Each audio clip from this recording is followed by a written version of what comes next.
Kami dari Prodi Pendidikan Bahasa Inggris semester 6 dengan Nama saya Sri Wayuni, NIM 1903021017.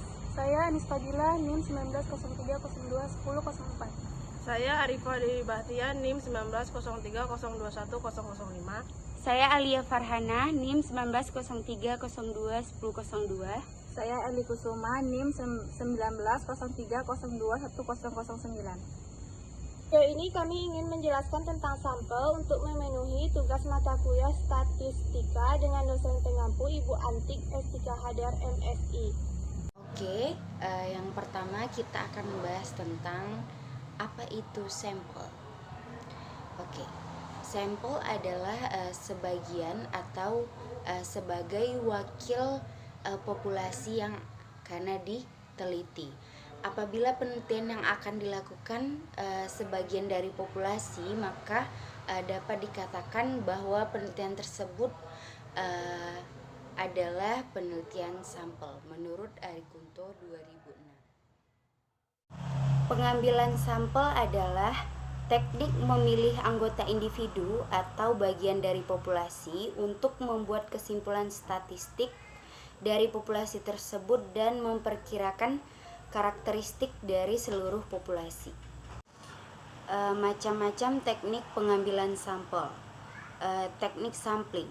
Teknik sampling adalah proses yang digunakan dalam analisis statistik di mana jumlah pengamatan yang telah ditentukan diambil dari populasi yang lebih besar.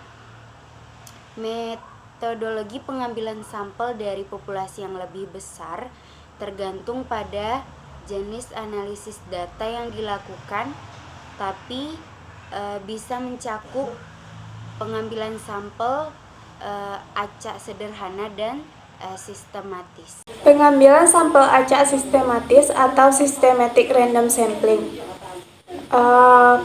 Peneliti menggunakan metode pengambilan sampel sistematis untuk memilih anggota sampel atau suatu populasi secara berkala. Hal ini merupakan pemilihan titik awal untuk sampel dan ukuran sampel yang dapat diulangi secara berkala. Jenis metode pengambilan sampel ini memiliki rentang yang telah ditentukan, dan karenanya teknik pengambilan sampel ini memakan waktu yang paling sedikit. Contoh dari pengambilan sampel acak sistematis adalah misalnya seorang peneliti bermaksud untuk mengumpulkan sampel sistematis dari 500 orang dalam populasi 5.000 orang. Peneliti menomori setiap elemen populasi dari 1 sampai 5.000 dan akan memilih setiap 10 individu untuk menjadi bagian dari sampel. Jadi total populasi atau ukuran sampel sama dengan 5.000 per 500 sama dengan 10. Selanjutnya yaitu ada pengambilan sampel acak berstrata atau stratified random sampling. Pengambilan sampel acak berstrata adalah metode yang digunakan peneliti untuk membagi populasi menjadi kelompok-kelompok kecil yang tidak tumpang tindih tetapi mewakili seluruh populasi. Saat pengambilan sampel, kelompok-kelompok ini dapat diatur dan kemudian mengambil sampel dari setiap kelompok secara terpisah. Contoh dari pengambilan sampel acak berstrata adalah misalnya perusahaan memiliki 800 karyawan wanita dan 200 karyawan pria. Peneliti ingin memastikan bahwa sampel mencerminkan keseimbangan gender perusahaan. Jadi peneliti mengurutkan populasi menjadi 2 strata berdasarkan gender. Kemudian peneliti menggunakan pengambilan sampel acak pada setiap kelompok, memilih 80 wanita dan 20 pria, yang memberi peneliti sampel 100 orang yang representatif. Baiklah, yang selanjutnya yaitu non-probability sampling. Dalam non-probability sampling, peneliti hanya memilih anggota untuk penelitian secara acak. Metode pengambilan sampel ini bukan proses seleksi tetap atau standar. Teknik ini tidak semua populasi elemen dapat berkesempatan untuk masuk ke dalam. Baiklah, yang selanjutnya adalah bagian-bagian dari non-probability sampling. Yang pertama ada confidence sampling. Confidence sampling adalah pengambilan sampel berdasarkan ketersediaan elemen untuk memudahkan mendapatkannya. Sampel ini dipilih dan diambil karena pada waktu dan tempat yang tepat. Kelebihan confidence sampling ini dari segi biaya lebih hemat biaya dan dalam segi waktu lebih hemat waktu juga. Accident sampling. Accident sampling merupakan metode pengambilan sampel yang dipilih secara kebetulan atau tidak sengaja yang ditemukan oleh peneliti. Teknik sampel ini cocok untuk meneliti jenis kasus penyakit langka yang sulit didapatkan sampelnya. Contohnya, misalnya peneliti ingin meneliti tentang kebersihan kota Jakarta, maka yang dia lakukan adalah bertanya kepada orang yang ada di sekitarnya saat itu. Kemudian ada quota sampling. Quota sampling adalah pengambilan sampel yang dilakukan berdasarkan standar yang ditentukan sebelumnya. Dalam hal ini, ketika sampel dibentuk berdasarkan atribut tertentu, sampel yang dibuat akan memiliki kualitas yang sama dengan yang ditemukan dalam total populasi. Langkah dari metode pengambilan sampel ini tergolong cepat dan misalnya ada contoh, ada sebuah survei yang memerlukan 50 laki-laki dan 50 perempuan. Sampel kuota akan mensurvei responden sampai jumlah yang tepat dari setiap jenis yang telah disurvei.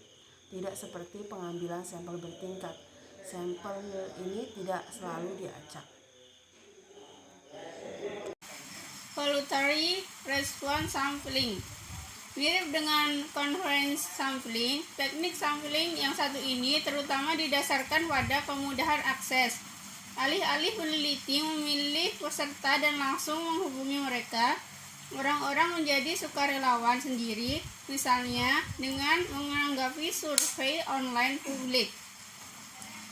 Kemudian contoh voluntary response sampling. Contohnya yaitu peneliti mengirimkan survei ke semua mahasiswa di suatu universitas dan banyak mahasiswa memutuskan untuk menyelesaikannya. Hal ini tentunya dapat memberi peneliti beberapa wawasan tentang topik tersebut. Akan tetapi, orang yang menanggapi kemungkinan besar adalah mereka yang memiliki pendapat yang kuat tentang layanan dukungan mahasiswa. Jadi, peneliti tidak dapat memastikan bahwa pendapat mereka mewakili semua siswa.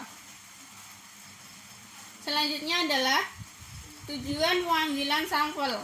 Adapun pengambilan sampel dalam peneliti kualitatif dan peneliti kuantitatif dilakukan dengan beberapa tujuan, di antara lain yang pertama, keterbatasan waktu, tenaga, dan biaya. Yang kedua, populasi terlalu banyak atau jangkauan terlalu luas sehingga tidak memungkinkan untuk dilakukan pengambilan data pada seluruh posisi.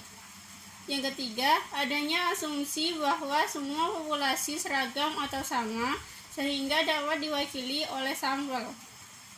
Sedangkan untuk